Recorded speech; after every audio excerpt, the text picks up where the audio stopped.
Okay, welcome guys. Today is going to be a fun deck profile. Uh, it's going to be my Gear Chronicle Premium. So, obviously if you saw the title, that's what this is. I think it's a pretty fun deck. I don't think it's strong enough to win a BCS, but maybe it is. I don't know. Never really had a, as you know, with the whole thing going on, can't really test in higher level play. So not sure, and it's not the Zarzan Time Leap build either, so don't worry about that. What I really like about this deck, though, is that if you're moving from standard to premium, a lot of the cards are from the V series, so not that bad. And then also you get to use some of the older cards. So unlike my other deck profile for Neo Nectar, check that out if you haven't seen it, where that deck only uses mostly V series cards. This deck does have some old cards too, so that's really fun, and they're not that hard to get either. So it gives you a chance to play a little bit of the classic Gear Chronicle play, what made them fun for me. So let's get into it. First, we have our starter Chrono Dran. This is the V series. I think right now it's still probably the best option you can go right now. You have to look at it where are the other G series starters give you a bit more value.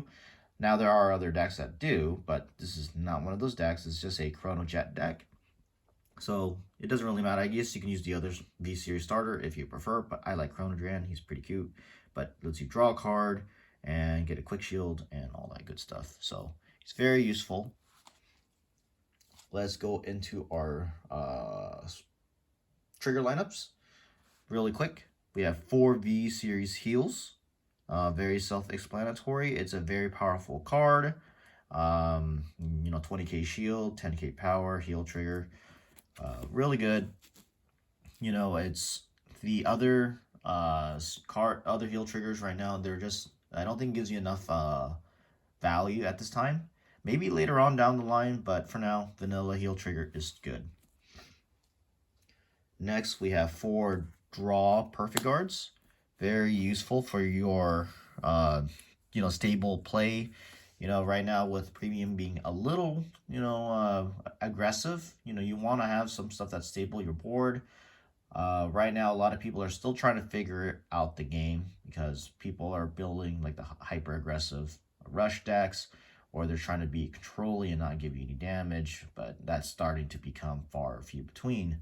So draw perfect guards are really good. It also frees up your deck design, so you can add more grade 1s. So that's really good. Next, we are using 4 of the new Premium Collection 2020 critical triggers, which these are Stride Fodders. What's really good is that because this is Gear Chronicle, ideally you'll want to stride every turn. So these are treated as grade 3s when used for the cost of stride. So very nice. Next, we have 2 of the 2019 Premium Collection strides. Critical triggers, not strides. These are the 2019 crit triggers. They go into Soul, give your Vanguard 10k and a crit. Now, do keep in mind, this does have a Generation Break icon, so this is only active if you have Strode at least one time or if you have a face-up G unit. So keep that in mind. It's not where you can't do it right away. That's only if you're coming from standard. Premium players already know that. Last and not least, but we have 2 copies of Steam Battler Uwatar. This is a really neat card. It's not in standard, obviously. It's the stand icon. So that means that when you actually activate it during the drive checks or damage check, you can stand a rear guard. So that can be really powerful for an aggressive play. Do keep in mind, it is a 5k power, 10k shield, so it's not as strong as the V series, of course. But you don't really care about that or that. You care about the effect text. So it is a generation break. Again, you need to have Strode at least one time or have a face-up G unit.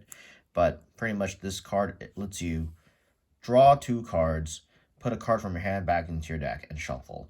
Of course, you have to bind this card from the rear guard to activate its skill, but that's really easy with this deck. There's actually a really strong play which you can do to do that. So 2 copies of Uwatar. Let's get into our grade 1 lineup.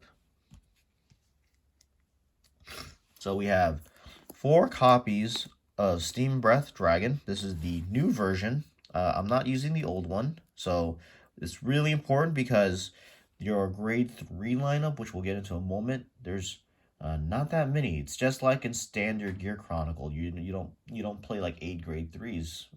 You're only playing a few of them. So this lets you search your deck for a grade 3 on the top 5. So it lets you dig a little bit. Of course, you are prone to miss, but whatever little thing can help. So 4 copies of this. Next, we have 4 copies of Bearing Rover. This is from the trial deck. Pretty much, it's a stride fodder, which means that you can use this for the cost of stride because it's treated as a grade 3 when you discard it. And it also has a skill where if it's on Vanguard and it hits, you discard a card, draw a card. So again, this helps you try to search out for your grade 3 if you don't have it yet, or try to boost your hand if it's not really that good. Of course, this only works if you are going second, so keep that in mind. Our next grade 1 lineup is 3 copies of Wedge Move Dragon. Pretty much the same thing as this boy here, or dragon guy here. But instead of discarding, you bind instead. And that's not a bad thing. You actually want to have some cards in the bind zone for the late game to set up your G Guardians. So that's important. We'll get into the G Guardians in a moment, but this card is still not that bad. It's the same function as Bearing Rover instead of getting a card in the drop zone. Next, we'll go into some of our older grade ones. We have 2 copies of Steam Maiden Mellum. So this is not the new one. This is the old one. What's really good about this card, of course, it is a GB 1 skill, so that means you have to have Strode. So keep that in mind. So there's a little bit more restriction. But when this unit attacks a Vanguard, and if you do the skill, it gains 4k, which means it's an 11k attacker.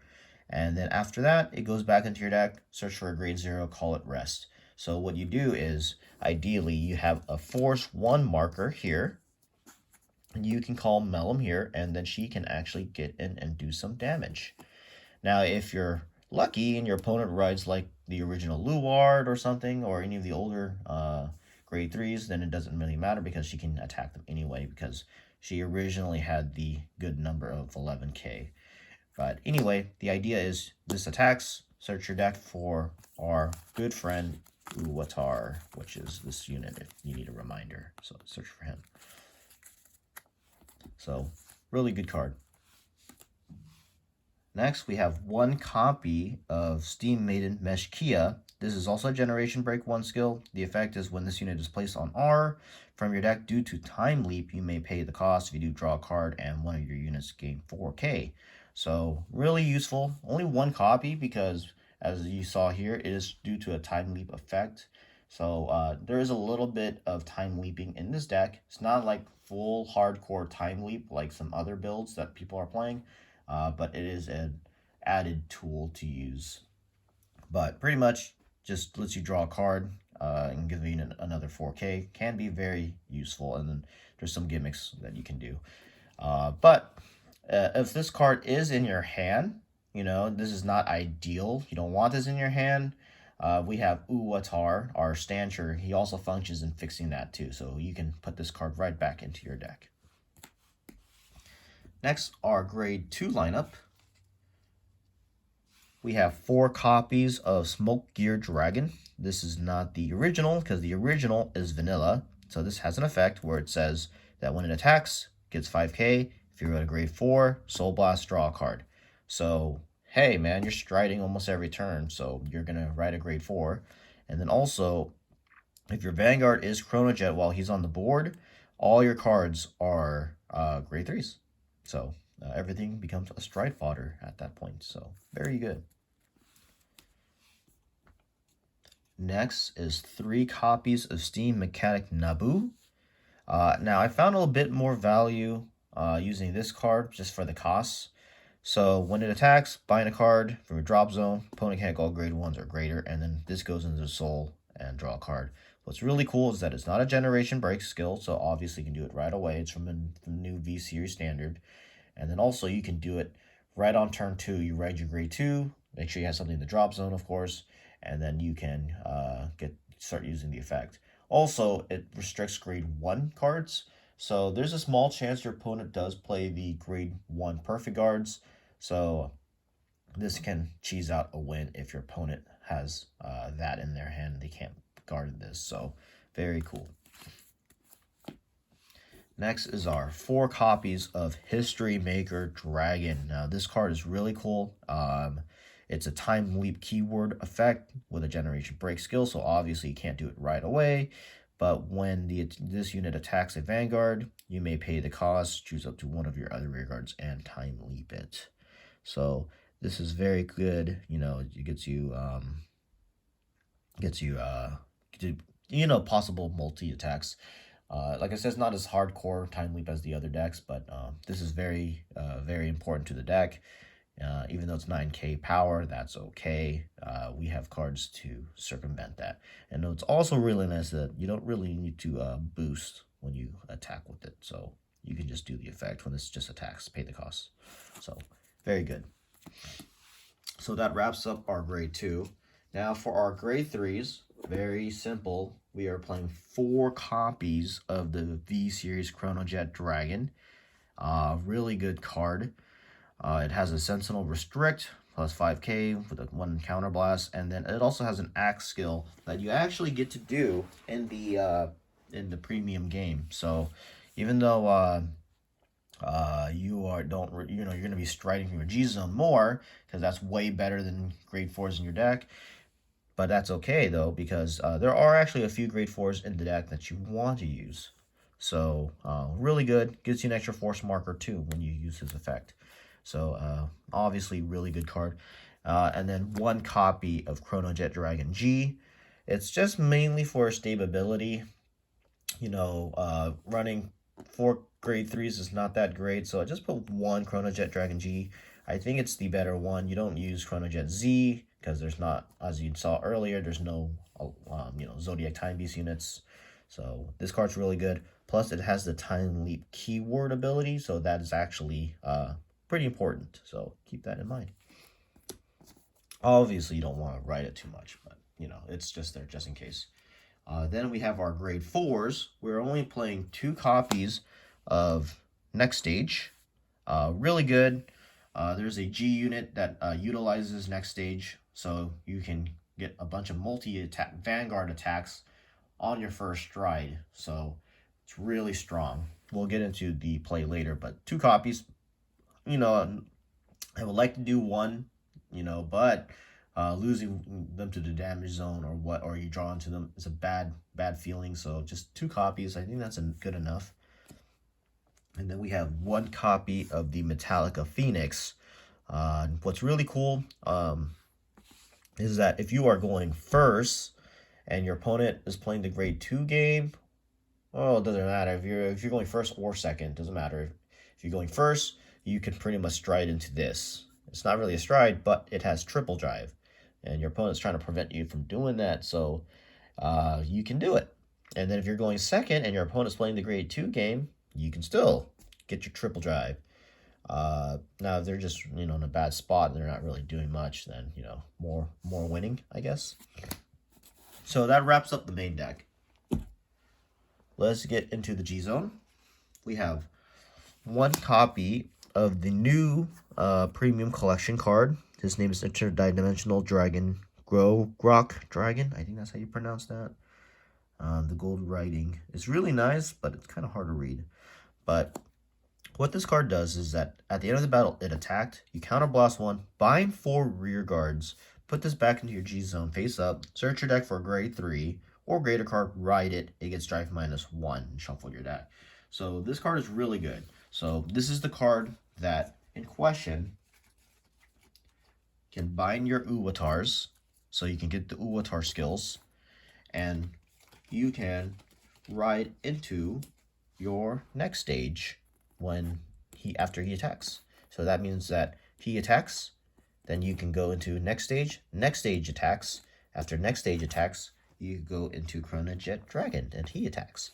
So that's actually pretty insane. I think the closest we got is, of course, Overlord. So it's a very Overlord type attack effect. So that's really cool. Plus Plus, you kind of wipe out your board. So if you're against like Link Joker or something, or some kind of board wipe, you know, they can't wipe your board if you have no board. You know, big brain thoughts right there. So this card is really cool. I only play one. You're not really gonna do it too often, but it's really good. It's a great first stride. Based on the situation, of course, because we also have another good first stride as well. There's a lot of good first strides in this deck now. So, just one copy of him. Speaking of good first strides, our next one is 2 copies of History Build Dragon. He's from the last premium collection. He has a really good effect where if he is on the Vanguard or face up in the G zone, during your turn, all of your units with the Time Leap ability gets 3k. This is huge. As you saw earlier in the deck,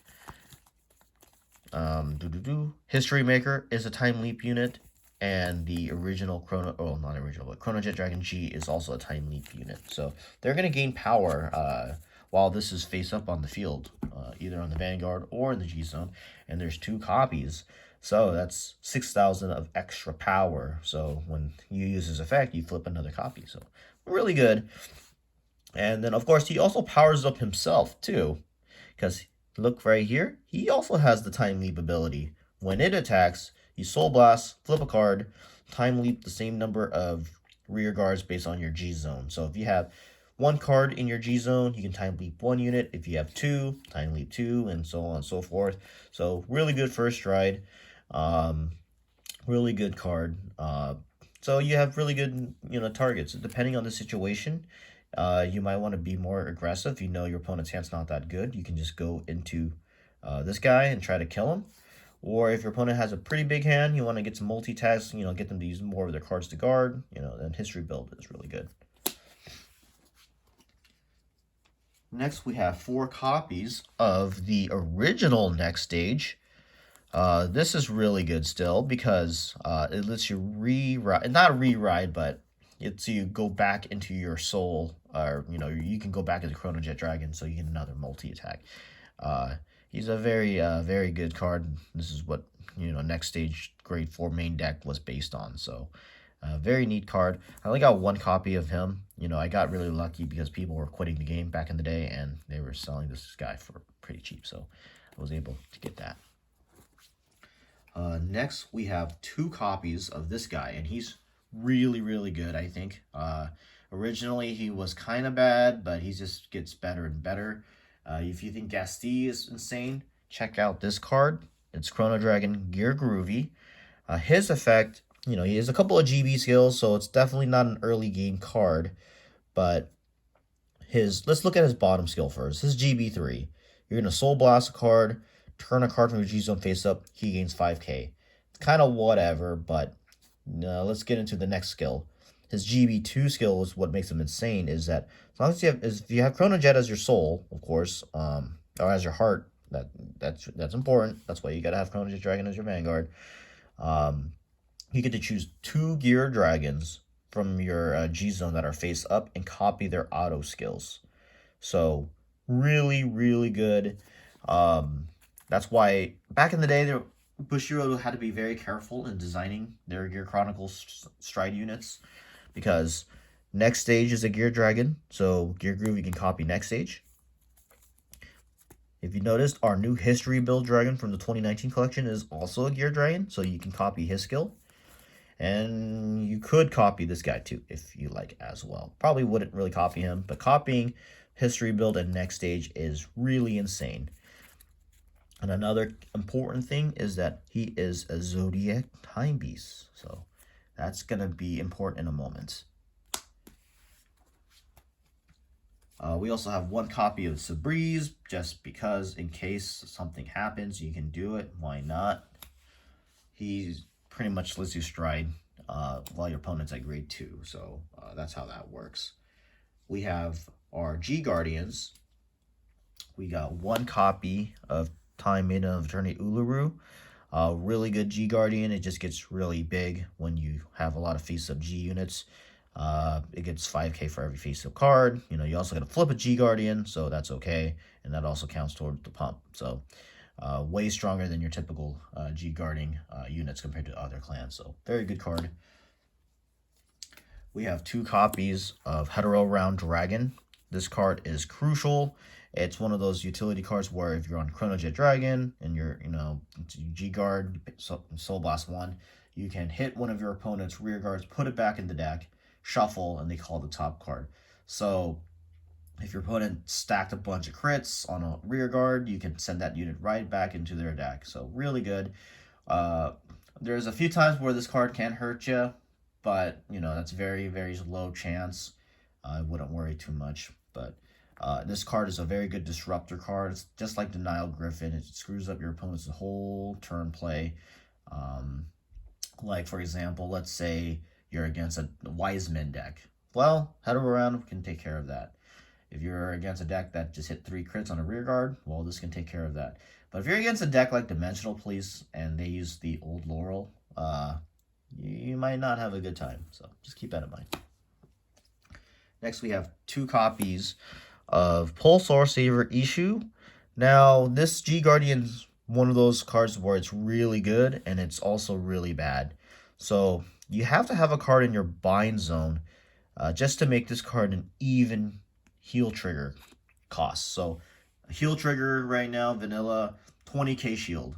This card is a 15k shield, plus it gains 5k if you have a card in the bind zone. So it matches. But if you have 5 cards in the bind zone, then you also get 15k instead. So, you gotta bind those cards.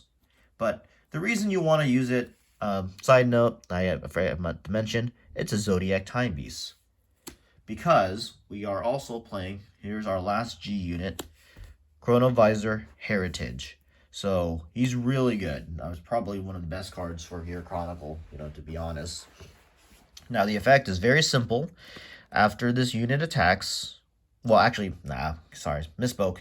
After you end your turn, if you have 4 face-up Zodiac Time Beast G units in your, in the G zone, you can put them back face down, and then at the end of your turn, you take it another turn. It's literally you skip your opponent's turn.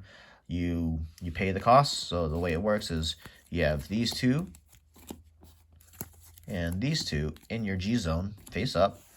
After your turn ends, you declare that you're going to use this effect, put these cards back face down, put this card back into your G zone, and then stand your units again and restride. Very simple, very fun. Opponent definitely feels bad when you do it, and hopefully you just win that turn. So it's practically a restand, if you think about it, if you're just taking an extra turn like that. But, it's much more than that. You can draw a card again from your draw phase, refix your board. All your units are restanding because you just go back to your, you just go into your standard draw phase. So this card is really good.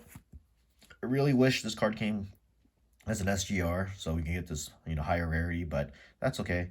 This card is a very, very powerful card. I think this is what really made, Gear Chronicle more fun. They even have a time skip card in standard. They also have a time skip, another G unit that can skip turns. So that's really cool. I think that fits Gear Chronicle really well. They're just such a different clan compared to the other decks. So anyway, thanks for watching. Make sure you guys subscribe, like the content, all that good stuff. And I'll see you guys in the next video.